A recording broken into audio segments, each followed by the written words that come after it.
Chers élèves, bonjour.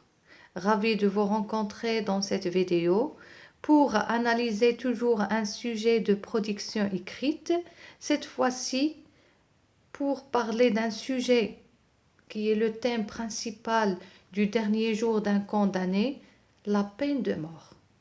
Si vous êtes prêts, on commence. Le sujet. Êtes-vous pour ou contre la peine de mort? Rédigez un texte argumentatif dans lequel vous défendez votre point de vue avec des arguments et des exemples. Première remarque concernant ce sujet, c'est qu'elle est sous forme d'une question. C'est-à-dire que c'est à vous de rédiger l'introduction et de présenter le sujet. Nul ne peut nier que la justice a déjà condamné un bon nombre de personnes à la peine de mort, sous prétexte que la mort était la meilleure façon de maîtriser la criminalité. De nos jours, les actes criminels sont de plus en plus violents et atroces. La question que l'on peut se poser est la suivante. Devrait-on abolir ou non la peine de mort?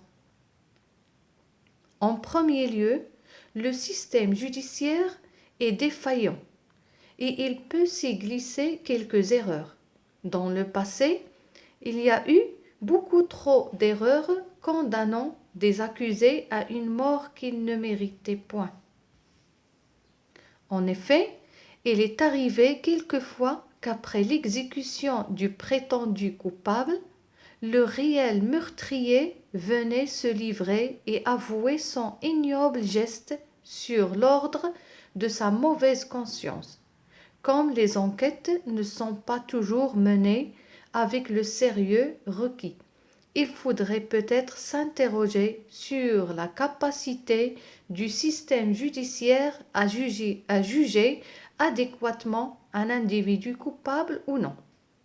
En deuxième lieu, sur Terre, il n'y a pas d'humain assez parfait pour juger du comportement d'un autre et encore moins de décider de sa mort. Autrement dit, le droit de vie et de mort n'appartient pas à l'homme, mais à Dieu. Or, les juges ne sont pas infaillibles et dans le cas de la peine de mort, l'erreur judiciaire est irréparable. En troisième lieu, il est certain que la peine de mort ne fait pas peur aux assassins et autres tueurs en série. Selon des psychologues, lorsque l'homme en arrive à vouloir commettre un crime, dans la plupart des cas, sa lucidité est absente de sa pensée, ce qui signifie que la passion l'emporte alors sur la raison. La seule chose qui l'obsède est de parvenir à ses fins. Pendant que le crime s'effectue, rien ne peut dissuader le meurtrier ou le criminel de s'arrêter. En conclusion, la peine de mort ne peut empêcher un criminel de perpétrer un crime.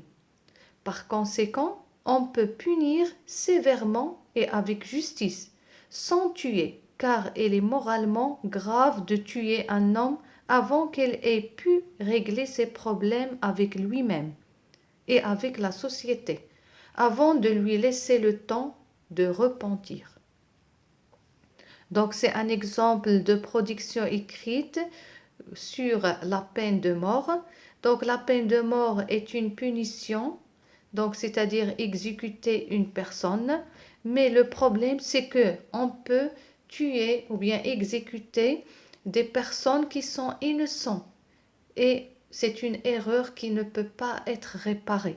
Donc il faut chercher d'autres solutions ou bien d'autres moyens pour punir les criminels, bien sûr, sans bien sûr tomber dans le piège de l'erreur. On arrive à la fin de notre production écrite. Merci pour votre attention et à bientôt.